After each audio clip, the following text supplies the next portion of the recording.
Zenbat aiaiz prestatzen, zenbat denboa, izan dek 6 urte, behobia iten, baina lehenot beti izan aiz kirolaria. Bai, kirolariak beti izan gara, etxean, asko joan izan gara batez ere frontoira, eskupelotan, eta gero zesta puntan ere urte batzuk eman genituen.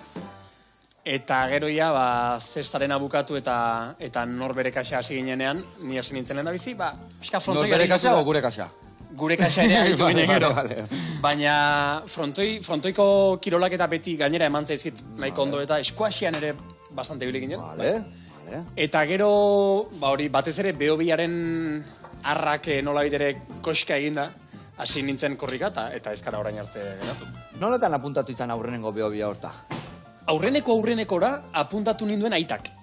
Ze gure aitak egin ditu behobia batzuk umea ginela oso ondo, oso azkar.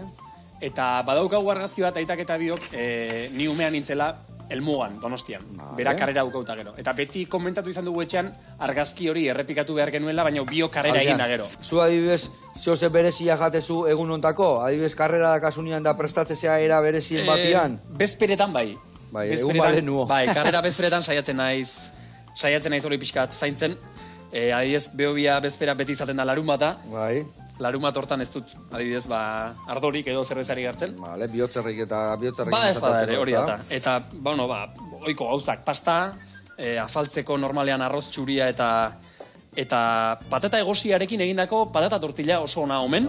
Bai, eta horrek orain arte emaitza onak eman dizigu, eta nik beti horrekin. Eta hori, garrantzitsuak, ez da aurreko gune, baina, egia esan, elikadura urte osoan nahiko ona ingoek, eta horregatik anesteke moldatu beharko. Beti saiatzen gara txukun xamar jaten. Txukun xamar, baina hori, karrera bezperetan beti, Gio bestela, karrera eta gero, zenbat jok?